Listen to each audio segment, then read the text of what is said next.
나의 인도자 되시며 나의 보호자 되시고 나의 공급자 되시는 주님이시기에 내 잔이 넘치나이다 라고 고백하는 그 고백이 이 시간 저희들의 고백이 되게 하여 주시옵소서.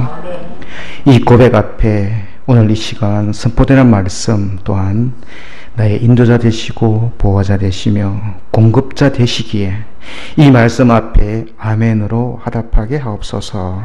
예수님의 이름으로 기도드립니다. 아멘. 오늘 본문에 나오는 그 바벨탑, 이 바벨탑 사건은 여러분이 잘 알고 있는 사건입니다.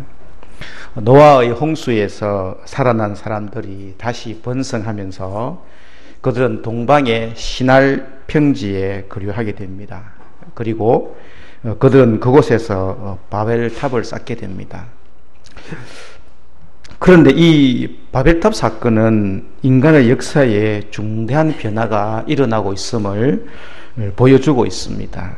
이들이 바벨탑을 쌓음으로 해서 먼저는 하나님으로부터 분리되는 모습을 보여주고 있습니다.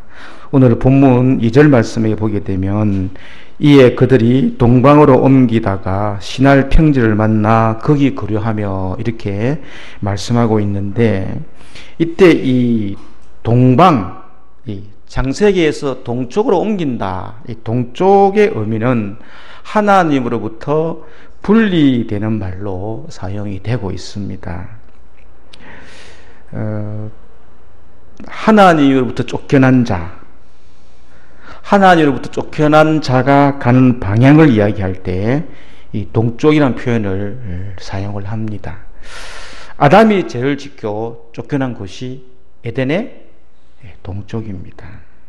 그리고 창세기 4장 16절에 보면 가인이 여호와 앞을 떠나서 에덴 동쪽 노 땅에 거주하였더라 이렇게 말씀하고 있는데요.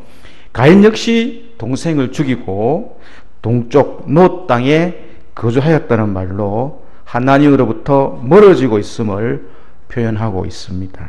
뿐만 아니라 창세기 13장 11절에 보게 되면 롯이 삼촌 아브람과 헤어져서 찾아간 곳, 떠난 곳이 요단 동쪽으로 옮긴 것도 이 세상의 쾌락과 물질을 위해서 하나님으로부터 멀어지고 있는 롯의 신앙을 보여주는 말입니다. 이번 수요일부터 이제 성막에 대한, 출애굽기 성막에 대한 그 성경 강의가 우리 목사님 하실 텐데요. 이 성막의 문도 동쪽에 있습니다. 동쪽에. 하나님의 은혜로 구원받은 이 노아의 후손들이었지만 점점 번성하면서 하나님을 멀리하고 하나님과 분리되어 가고 있음을 이 바벨탑 사건으로 우리는 잘 알 수가 있습니다. 그리고 이 바벨탑 사건의 두 번째의 변화는 하나님을 대적하는 모습을 보여주고 있습니다. 오늘 본문 4절 말씀에 보게 되면 바벨탑 사건은 4절 말씀에 보게 되면 또 말하되 자 성읍과 탑을 건설하여 그 탑 꼭대기를 하늘에 닿게 하여 우리 이름을 내고 온 지면에 흩어짐을 면하자 하였더니 라고 되어 있습니다. 이 4절 말씀은 하나님과 분리되는 것뿐만 아니라 더 나아가서 하나님을 대항하는 모습이라고 할 수 있습니다. 탑을 쌓는 이유가 나와 있죠. 탑 꼭대기가 하나님의 보좌가 있는 하늘까지 닿게 해서 하나님과 동등한 위치에 서는 불순한 의도를 갖고 있다는 것입니다. 그 결과 그들의 이름을 내고 흩어지지 않겠다는 작정을 하는 것입니다. 하나님의 이름을 높이고 하나님께 영광을 돌려야 할 인간이 하나님의 영광을 가로채겠다는 겁니다. 지금 그들이 온전한 길을 가고 있지 않음을 보여주는 것입니다. 아울러 그들이 온 지면에 흩어짐을 면하고자 한 것은 하나님께서 주신 첫 번째 사명, 여러분이 잘 아시는 창세기 9장 1절에 나옵니다. 생육하고 번성하여 땅에 충만하라. 그 덧붙여서 땅을 정복하라. 이렇게 명령했습니다. 그리고 노아 홍수 사건 이후에 노아가 내리자마자 하나님이 창세기 1장 29절에 생육하고 번성하여 땅에 충만하라 말씀하셨고요. 땅을 정복하라 말씀하셨고, 제가 거꾸로 이야기했습니다. 창세기 9장 1절에는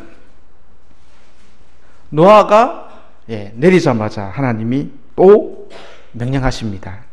생육하고 번성하여 땅에 충만하라. 이렇게 명령을 하셨습니다. 그런데 지금 이들은 이 명령을 이행할 의도가 전혀 없습니다. 다 같이 모여서 성 쌓고 우리 이름 내고 열심히 잘 먹고 잘 살자, 그런 거죠. 세 번째로 바벨탑 사건은 인간의 기술과 과학 문명의 발달을 보여주고 있습니다. 오늘 본문에 나오는 벽돌과 역청은 엄청난 기술 문명의 발전이라고 할 수 있습니다. 이 두 가지는 불을 사용해만 해서 만들 수가 있습니다. 지금까지 벽돌을 굽는 것을 모르고 집을 지으려면 자연석 가운데 평평한 돌을 구해야 됩니다. 안 그러면 깎든지 해서 집을 지었습니다. 그리고 그 사이에는 진흙을 넣어서 이렇게 단단하게 했습니다. 그러다 보니까 든든하게 지을 수도 없고 높이 쌓을 수도 없었습니다. 그런데 이제 벽돌을 굽게 되었습니다. 그리고 끈적끈적한 역청을 만들게 되었습니다. 벽돌의 대량 생산, 뿐만 아니라 튼튼하게 지을 수 있고 높이 지을 수가 있게 되었습니다. 그래서 바벨탑은 점점 더 높아지기 시작했습니다. 그런데 문제는 이렇게 과학과 기술 문명이 발달되면서 인간의 생각이 점점 더 하나님에게로부터 멀어져 가고 대적하는 위치에 올라갔다는 것입니다. 오늘날 우리가 하나님으로부터 점점 더 멀어지고 있는 부분, 어쩌면 이 인간 기술, 이 과학 문명 발달에 있지 않나 생각해 봅니다. 인간은 하나님 없어도 얼마나 잘 살 수 있다. 이게 오늘날 과학자들이 하는 이야기죠. 하나님을 멀리하고 하나님을 대적하게 만듭니다. 많은 사람들은 첨단 과학 문명을 자랑하는 시대에 하나님이 무슨 필요가 있느냐, 이렇게 생각을 합니다. 어쩌면 오늘 이 자리에 모여서 예배드리는 우리들 가운데서도 혹 하나님이 무슨 소용이 있겠나, 이런 생각을 하고 있지는 않는지 우리 자신을 한번 돌아보아야 합니다. 인간의 이러한 불순한 의도를 가지고 바벨탑을 쌓을 때 하나님은 그냥 두지 않으시고 내려오십니다. 오늘 5절 말씀해 보게 되면 여호와께서 사람들이 건설하는 그 성읍과 탑을 보려고 내려오셨더라. 내려오셨습니다. 그리고 내려오셔서 제일 먼저 하신 일이 여러분이 잘 아시는 것, 바벨탑 쌓는 일을 중단시켰습니다. 어떻게 중단시켰느냐? 사실 성경학자들은 아담과 하와의 그 높아지려고 하는 그 제약보다 이 사람들이 지금 바벨탑을 쌓는 것 역시 그것 이상으로 큰 제약이라고 합니다. 당장 심판해야 되는데도 불구하고 하나님께서는 바벨탑 쌓는 일을 중지시켰습니다. 언어를 혼잡하게 만들었습니다. 언어를 혼잡하게 해서 서로 알아듣지 못하게 하니까 자연스럽게 탑을 쌓을 수가 없었습니다. 그리고 두 번째로 그렇게 되자 사람들이 사방으로 흩어져 살게 됩니다. 언어가 통하는 사람끼리 모여 살게 되었고, 자연스럽게 흩어져 살게 되었습니다. 하나님께서 인간의 역사에 개입하실 때 인간의 계획은 좌절될 수밖에 없고 인간의 뜻은 무력화될 수밖에 없습니다. 여러분이 잘 아시는 2001년도에 미국에서 9.11 테러 사건이 일어났습니다. 쌍둥이 빌딩, 그 유명한 미국의 자존심이었던 미국 무역센터 그 쌍둥이 빌딩 하루아침에 무너졌습니다.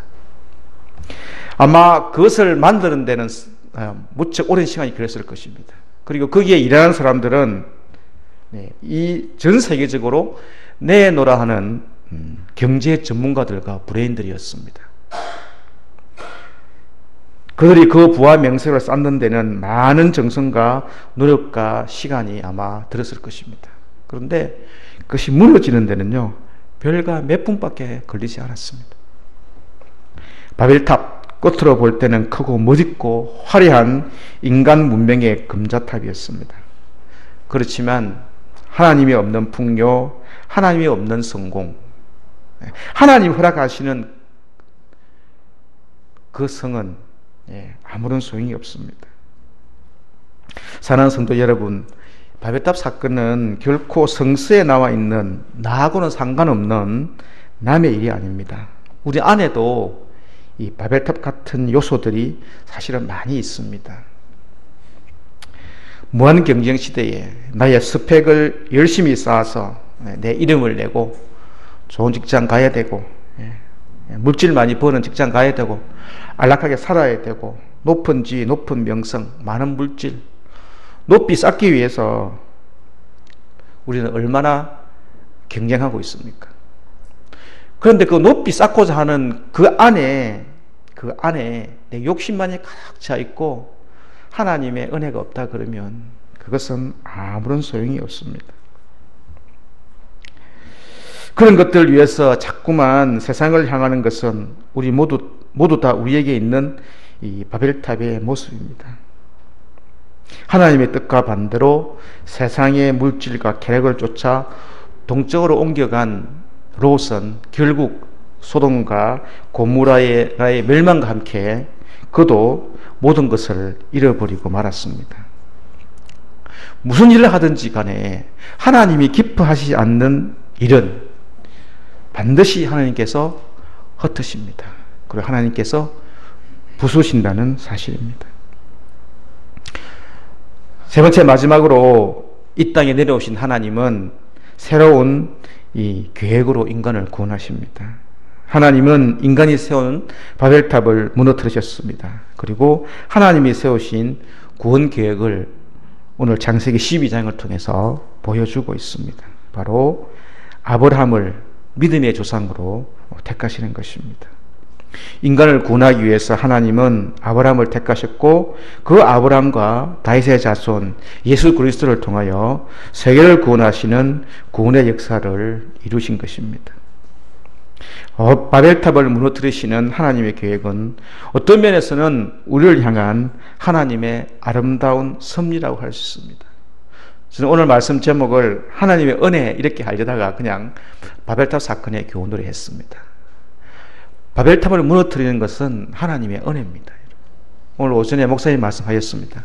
축복이든 우리 인간의 눈으로 볼 때는 축복이고 우리 인간의 눈으로 볼 때는 저주일지라도 그건 중립이다 말씀하셨는데요. 그렇습니다.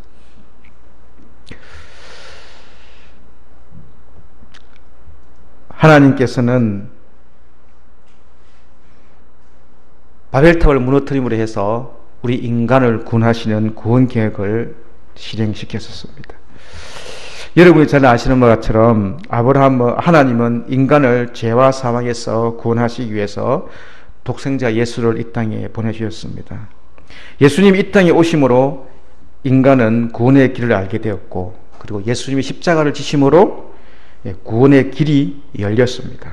그리고 예수님의 부활 성천 후에 주님은 성령님을 이 땅에 보내주셨습니다. 오늘 한번 찾아보겠습니다. 사도행전 2장 1절부터 13절까지 시간이 조금 가지만 제가 한번 읽어보겠습니다. 188쪽. 예수님께서 부활 성천 후에 주님은 성령님을 이 땅에 보내주셨습니다. 사도행전 2장 1절부터 제가 13절까지 제가 한번 읽어보겠습니다. 188쪽. 오순절 날이 이미 이르매 그들이 다 같이 한 곳에 모였더니 홀련히 하늘로부터 급하고 강한 바람 같은 소리가 있어 그들이 앉은 온 집에 가득하며 마치 불의 혀처럼 갈라지는 것들이 그들에게 보여 각 사람 위에 하나씩 임하여 있더니 그들이 다 성령의 충만함을 받고 성령의 말하게 하심을 따라 다른 언어들로 말하기를 시작하니라. 아멘. 성령의 강림으로 인해서 제일 먼저 이들은 각 나라 방언으로 말을 하기 시작했습니다. 11절 말씀 제가 한번 보겠습니다. 그레데인과 아라비아인들이라 우리가 다 우리의 각 언어로 하나님의 큰 일을 말함을 듣는도다 하고 다 놀라며 당황하여서 이르되 이 어찌된 일이냐 하며 또 어떤 이들은 조롱하여 이르되 그들이 세술에 취했다 하더라. 아멘. 우리가 사도행전 2장 1절부터 13절까지 말씀을 보면서 우리가 주목해야 할 부분이 있습니다. 바벨탑 사건은 인간이 하나님께 대적하며 하나님의 주권, 즉 하나님의 통치에서 벗어나고자 하였다면 오늘 사도행전 2장에 나오는 이 오순절날 성령 임재 사건은 하나님의 나라, 이 하나님의 나라의 신적 통치가 회복되는 첫 번째라는 것입니다. 그리고 첫 번째 영역이 언어라는 점을 우리는 주목해야 됩니다. 인간들이 신할 평지에 모여서 성을 쌓고 그 꼭대기를 하늘에 닿게 하여 자기들 이름을 내고자 했을 때 하나님께서는 그들의 언어를 혼잡하게 하셨습니다. 그런데 지금 성령님께서 그 혼잡된 언어에 개입하셔서 하나님의 큰 일, 즉 복음을 말하게 하십니다. 성령께서 오시자 사도들과 제자들에게 언어의 기적이 일어났습니다.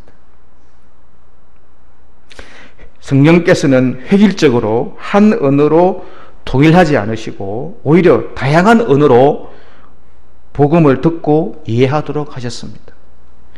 다시 말씀드리면 언어를 하나로 통일시킨 것이 아니라 각 언어에 성령의 불을 넣어 각 언어가 하나님의 목적을 위해 사용될 수 있도록 역사하셨다는 사실입니다.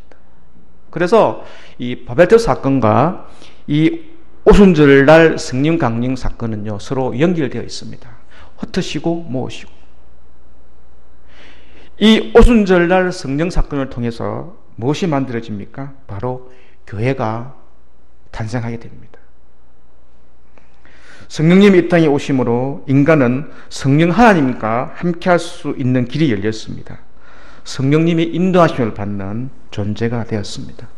성령님이 함께 하실 때 제자들은 능력을 받아 복음을 전거하였고 구원의 길을 세상에 알리게 되었습니다. 뿐만 아니라 또 성령님은 이 땅에 오셔서 또 하신 일이 또 있습니다. 바로 죄에 대하여, 그리고 우리 의에 대하여, 그리고 심판에 대하여 세상을 책망하신다고 하셨습니다. 성도 여러분, 오늘 우리는 세상을 책망하는 성령의 음성 듣기를 원합니다. 특별히 우리 마음에 쌓고 있는 바벨탑이 있다면 그것을 먼저 무너뜨려야 됩니다. 바벨탑은 결코 우리를 행복하게 할 수 없습니다. 그 탑이 높이 올라가면 올라갈수록 우리는 하나님으로부터 멀어지게 되고 하나님으로부터 분리되게 됩니다. 그리고 하나님을 대적하게 됩니다. 물질의 바벨탑, 명예의 바벨탑, 문명의 바벨탑 무너뜨려야 됩니다. 그 바벨탑을 우리가 무너뜨리지 않으면 주님께서 직접 오셔서 무너뜨립니다.